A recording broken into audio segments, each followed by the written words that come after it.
Major funding for these broadcasts is made possible by grants from Capital One Bank and Chase Commercial Term Lending, the Witkoff Group, New York Community Bank, M&T Bank, Greenberg Traurig, Perfect Building Maintenance, Genova Burns.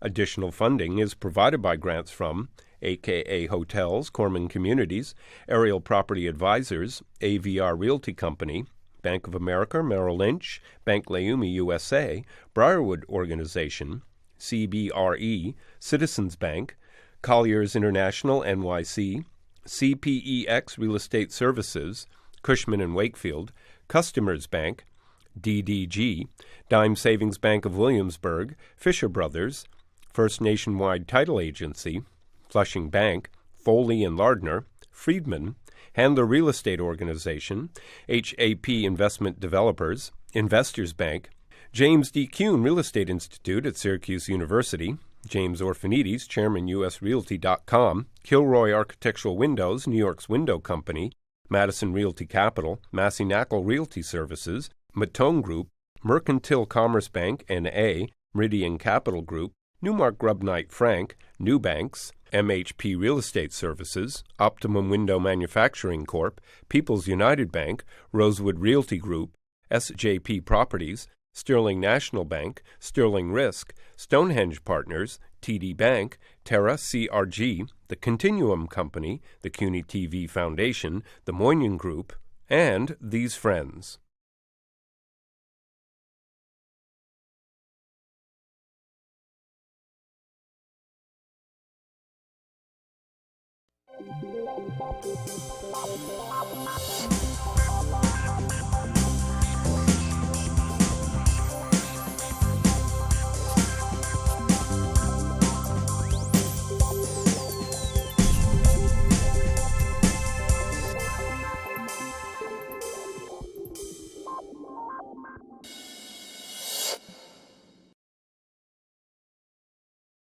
Everybody wants to live, shop, visit, dine in Lower Manhattan. Lower Manhattan is in renaissance. It's exuberance. Everybody wants to be here. And even I, on my 751st show at 180 Maiden Lanes with the great views, are in Lower Manhattan to talk about what's happening in this market in Lower Manhattan. I'm so fortunate to have some great guests today. My guests include Jessica Lappin, who is the president of the Alliance for Downtown New York, Brennan Keating, who is a team leader and a vice president at M&T Bank, Andrew Goldberg, who is the vice chairman of CBRE, and last but not least, the man who is Dine downtown for the past 30 years, right. My good friend Drew Nieporent, who we have to say just recently won the James Beard Award for Bertard, which is downtown, right. At Myriad Restaurants. So here's an interesting situation. Jessica and Drew both went to Stuyvesant High School. Right. Jessica... 100 years apart. A couple of years apart. And Jessica, in her senior year, was Stuyvesant downtown. So you've been here for the past 22 years in downtown, and then the city council and everything else. How has the last 15 years, not going back over there, after the terrible attacks on Lower Manhattan, seen the resurgence of downtown? Well, I do think we're at a very exciting moment for downtown, and I think a lot of it was because there was a group of very dedicated people who had vision and tenacity and real commitment to this neighborhood over the last 15 years. People who could have walked away but chose not to, and really we're very passionate about rebuilding. And there's been a great partnership between private and public, and $30 billion that have been spent. And I think what you're starting to see now is that all come together in a host of different ways. And I often tell people, forget 15 years. If you haven't been here in 5 weeks or 5 months, you would barely recognize it. You know what? I think you're 100% correct on that. I walk the city, and a couple of weeks ago, it may have been one of my 13-mile walks, and I had got downtown, and I'm walking past the Trade Center and passing everything else, and It's a Sunday. It's a Sunday at 10 o'clock in the morning, and there's so many people. Everybody's over there, and that's even before the major retail that's opening over here today. And it was before, the observation deck was open in the world. Let's look at retail today. Who's coming here? Why are these retailers coming down here? Because at one time, even before the Trade Center was demolished, you had a different type of retail. This was a different type of community. It was. Before 2001, you did have a lot of local and service-oriented retailers down here. The nationals were just starting to come down, and they were experiencing great success in a 5-day-a-week market. Over the last 15 years, Jessica talks about the $30 billion that have gone into this, and you see that you've been able to rebuild a lot of the city, but it still has great infrastructure, mass transit, and now you have all this new product coming online. So now we're seeing, 1 million square feet of new retail space all coming on together over the next year. So you're seeing the national retailers that want to have more doors in New York. The overall strength of the city has been unbelievable. And you're seeing luxury brands that want to open up down here that feel that there's more of a market in New York than they were just able to get uptown or in Soho. You're seeing food like we've never had before. We're having well thought out projects opening where they're mixed use office with major retail components, and they're catering to all the consumers, not just the office workers.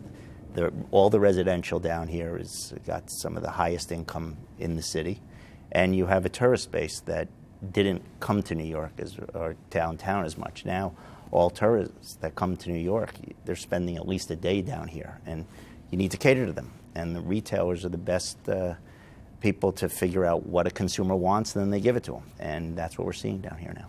You're here 30 years. I mean, when you made the decision to open Montrachet, that was before the downtown was there. And then you went to Tribeca Grill, okay, and then you Nobu. I mean, today, what are you seeing? I mean, Jessica said prior to the show, 45 new restaurants last year opened up? Not shops and restaurants. Shops and restaurants. You're like the dean of the food business. Who's saying to you, I want to be downtown, why I want to be down here? Well, my choice 30 years ago was because I could afford the rent. AKA the low-cost alternative. Lower Manhattan was the low-cost alternative. No, I mean, it's really the truth. I'd worked in all the most well-known French restaurants, and of course they were all Midtown. So if I had a preference, a French restaurant would be downtown? Well, I opened one called Montrachet. It lasted pretty long. So, but I think you mentioned it yourself, Michael. What we have now are people. I mean, we have people actually on the streets looking. I used to see people come out of the subway on West Broadway, and they'd have the map, and they'd be. And I'd be like, I think they're lost because, in Soho maybe there's some shopping. All we have down here is great architecture and great restaurants. Yeah. But now, there are destinations maybe a little bit south of, where I'm located.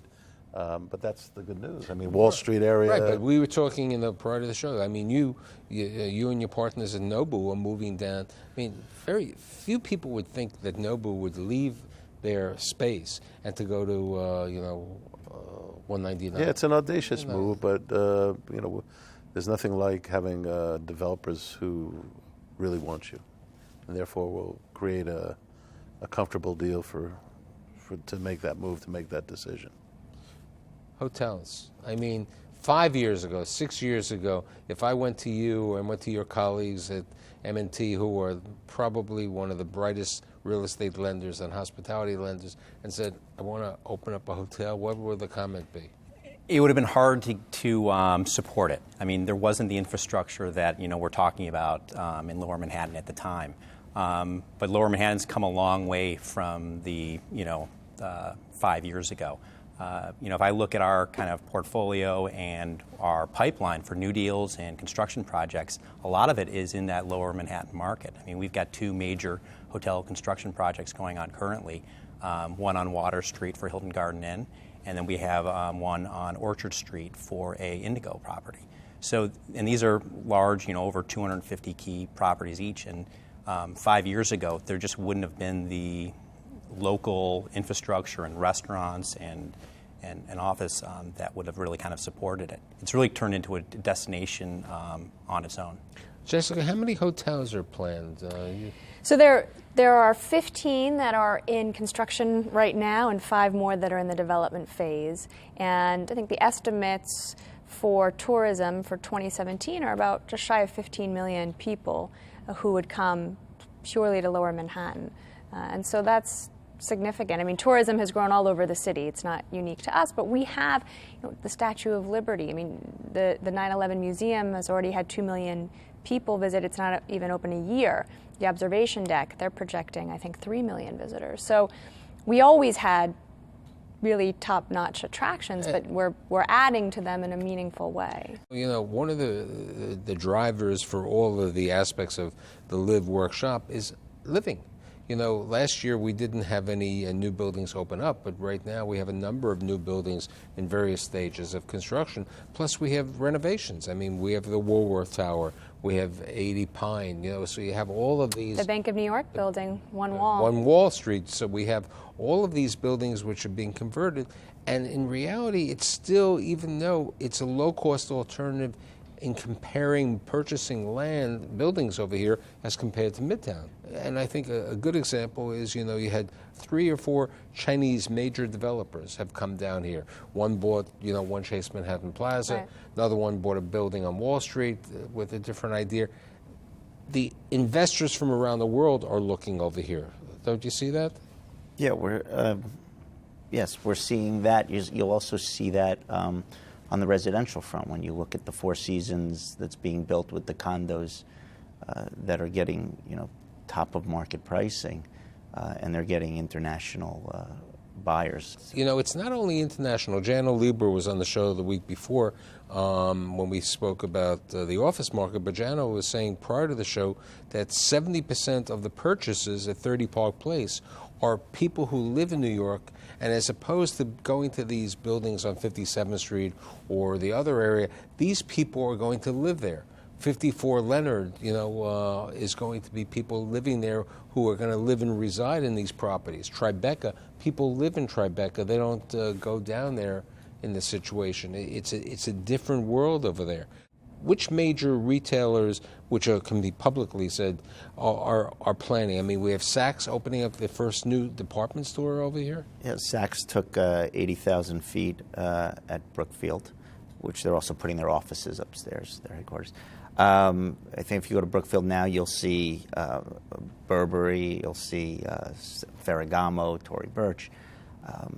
There's an Hermes going in and a Gucci. Westfield already announced, 45,000-foot Italy. They're in discussions or with signed leases with other major brands from the H&Ms of the world up through to the pure luxury brands.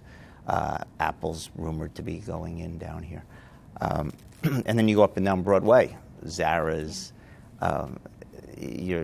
Sephora's. You have all these brands at every level, from the service-oriented quick service restaurants to the fine dining to the Hermes at the highest end and to the mass fast fashion. Just Lower Broadway that's been, I think, to me in some ways a more surprising transformation. The Gap opened their first big flagship in a decade, and they chose to do it on Lower Broadway. So that's been both in terms of what it says, but also just the way Broadway looks and feels when you get out at the Fulton Transit Hub, which is fantastic, and walk down. It's a completely different experience. When I came downtown today, I got off the train, I walked into the Fulton Center, and I was passing all of the, I think maybe the students were moving in or moving out of Pace. I mean, what's going on with Pace? What's going on? The hospital increasing in size, the renovations, and all the people living here. Okay, you have other developers. You have Francis Greenberg's new project over here, and other things, and then you have Michael Schvo and all the other areas. But I think one of the things that helps the community are, something that the Alliance has been responsible for with the buses and the trolleys around here, giving people the opportunity. I mean, you're the largest bid. How many hours a day do these work, these buses? Our downtown connection, which we're in the process of rebranding, and maybe some route changes now that construction is abating. We don't run during rush hour in the morning on purpose. Our goal is not to replace the MTA, but to provide something that doesn't already exist. So, and we do have a lot of families going to South Street Seaport from Battery Park City. But essentially, throughout the workday on the weekends, there's a Whole Foods run, as people refer to it, to get to the grocery store. No, it's been a nice amenity that we've been very happy to provide. And there's also the discussion, I think, that one of my guests in the prior show said that Fairway has recommitted themselves that they're going to be opening up. They had thought about, not because of their own financial difficulties, not because it was the shopping over here, it was on that situation. Speaking of that, do you see perhaps at Trader Joe's, now Wegmans was announced recently that they're going to go to the Brooklyn Navy Yard. And because of the number of people who live and work here, the supermarkets are a big thing. Do you see any of that opening up? Well, yeah, I still think that it's underserviced down here, and that there is enough demand to justify another market of sorts. The biggest issue is just finding the space for these guys to be able to operate, where they can come in, build a store of their size, and have the loading and all of the other things they need to operate. One of the newest items which in the food business has been the discussion of fast casual. Have we seen a lot of fast casual coming to Lower Manhattan? I'm not sure. I'm not sure that was a category that we didn't have already, and it's just maybe it's a media term. Fast casual to me is just perhaps a place where you can get a hamburger and sit down as well. I don't know, because fast food has a bad your specialty. I'm sorry. No, fast food has like this negative connotation, but fast casual somehow is this brilliant. So maybe you put a few tables and maybe there's some outdoor furniture or something like that. Speaking good food is good food, by the way, Michael. I so agree. If it's called fast casual, I'm happy. So here's a question. I mean, the seaport had been underutilized. The hurricane had taken, unfortunately, a lot of the problems. But what's the plans for the seaport are enormous. What are some of the plans? So the demolition of Pier 17 has been completed, and they're well on their way to rebuilding the pier. And there will be a lot of exciting retail there. There will be an event space on the roof, which I'm particularly excited about. I think it'll hold at least 4,000 people, so you can have big concerts and great vistas. And that's nice because that's an area that really needs that needs an anchor, so the people who are working on Water Street have more options. And I believe that it will be a place not just for the people who work in that area, but once again, an actual destination for New Yorkers. Now, what about your thought about hotels near the seaport, or going, because the transformation, as we said, at one time people went closer to the Trade Center. Lower Manhattan has expanded its reach. Wouldn't you agree? Well, I think the thing about the seaport is in its first go-round, when Rouse developed it, I thought it was brilliant, but it was very un-New York. It felt more like Boston, and now I think the trick now is to make it more of a New York feeling. For instance, in my opinion, Battery Park City, it took a while, but now you could really consider this a neighborhood because it has, the movie theaters, and it has great parks, but it also has now services, the restaurants and whatnot. So over there by South Street, I think there are real challenges to make it, more New York. You probably have the statistics. When people come here, how many people go to visit Battery Park City? Especially with the new restaurants and that food area that they've done. That I couldn't tell you, actually. And it'd be interesting to know if they're keeping track. Yeah, it's hard. No, because a lot of companies, when it was Brookfield, Brookfield Place or whatever, the World Financial Center, it was a different type of thing. They've put so many millions of dollars, besides what we're talking about, the $30 billion. They have put so much money in, and they've renovated the entire place. The offices are brand new. Time Inc. is moving over there. As we said, Hudson Bay companies are moving there. Law firms have moved there. And that food section. Have you been to the? Yeah. First of all, it's amazing what's happened over there from a food standpoint. The Le District, which just opened, it's brilliant, and Danny Meyer has a big presence over there with 2 restaurants north. Right, plus the other food area which seats 4 to 5. Hudson Eats. Hudson Eats. Yeah, the Hudson Eats, I think the jury might still be out a little bit because for those things to be successful, at least on a quality food basis, they have to be busy all the time. And there's still an issue, I think, in Lower Manhattan about how busy you are when typically a Saturday is the busiest day for restaurants. So I don't know about that. But I think especially when Brennan, who's lending money on the hospitality industry. Fortunately, not to me, but no, they don't rent.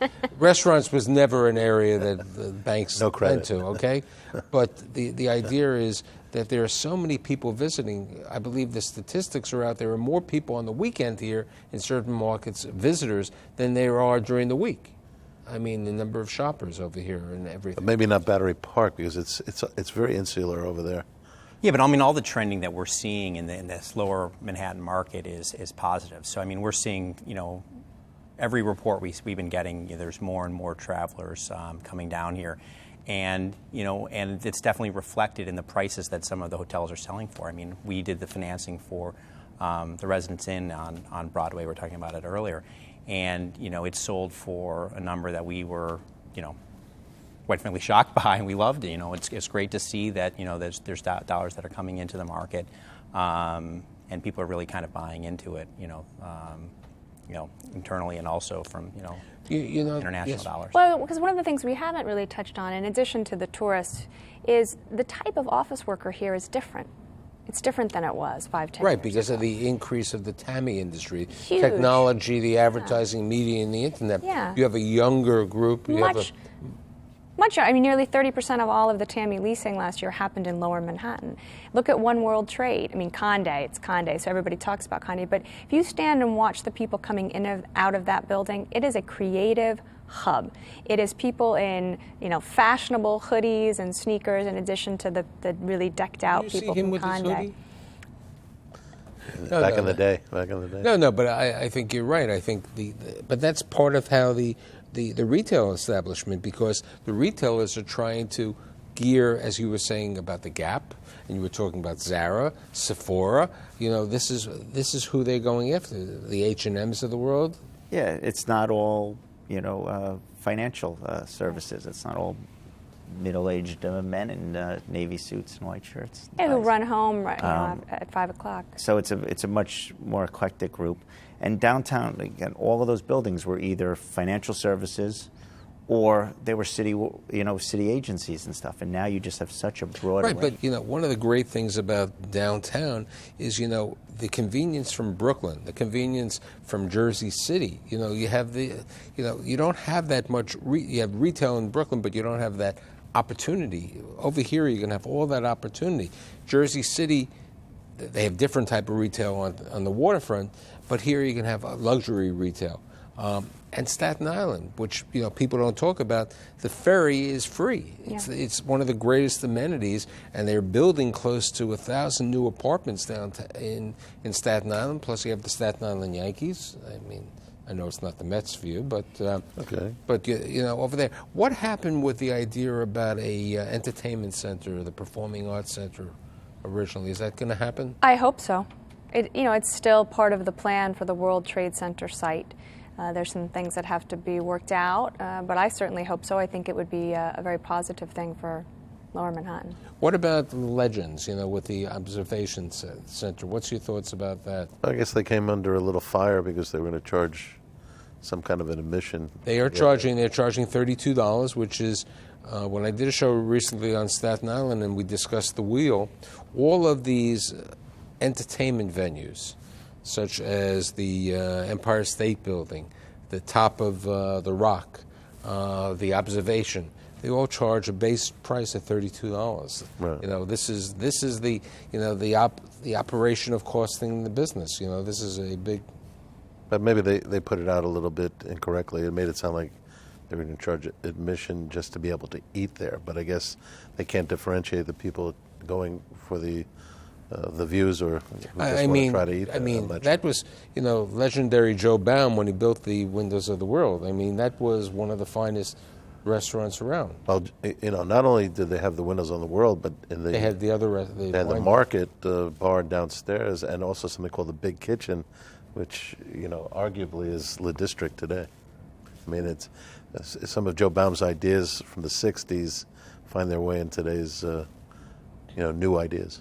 No, look, the Palm opened up on West Street. What has happened on West Street with the Whole Foods and everything, the resurgence over there, even in Tribeca. I mean, when you were there, you were alone. Pretty much. Tribeca Odeon, and that was River Run, and that was about it. But, for us, for Tribeca to become known as a dining destination is obviously a good thing. And so, hey, you opened up Bertard last year. As I said, you won the James Beard Award as the best restaurant. New restaurant Right. With your partner, Marcus.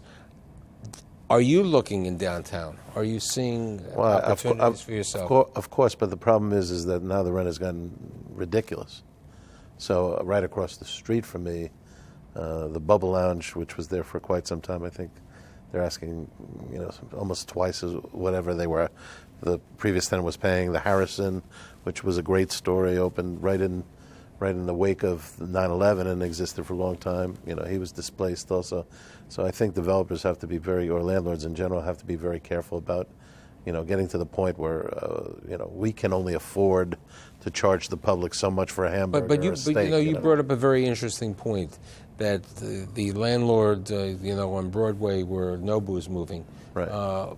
Made a deal because they wanted to bring you in there. Right. When you opened up Nobu on 57th Street, it was the same way. Right. It's amenities to have a fine restaurant. Okay, in this building at 180 Maiden Lane, they're going to be putting some food with Bobby Vans. Okay, right. This is an amenitizing, helping the area, and this is because people are here no longer. The streets don't roll up at 5 o'clock as they used to be. I mean, when you were in the city council, this was nobody would be here at 6 o'clock, right? No, if we had a hearing that ran late, or I was here working on the weekends, we were here by ourselves.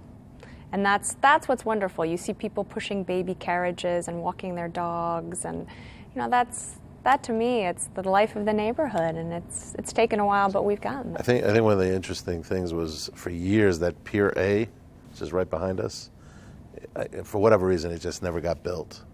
And now not only is it open the Poulakakis family area in Peter, but it's spectacular to look at, and I think it almost bespeaks of the future. Because you can see where Battery Park itself, the Conservancy, I guess, is trying its best to get that finished. There's going to be an aquarium over there. The carousel, the sea glass carousel. That looks pretty cool. Yeah. And so, New York likes to go where things change, obviously for the better. And this lower Manhattan is just so historic and brilliant in so many ways. I think the concession's coming up there in a couple of years. Oh, is that right? We'll have to talk about that. Okay, so, in conclusion, as I celebrate my 752nd show over here, one of the few remotes ever that I've done, truly the second remote, it's really that everybody wants to live, work, shop, visit, and stay in Lower Manhattan. And I'm really happy that the four of you have given your perspectives on the market. I'd like to thank Jessica, Brennan, Andrew, and Drew, and I'll see you next week. Or you can find us on Twitter, Facebook, or LinkedIn, or whatever. Take care.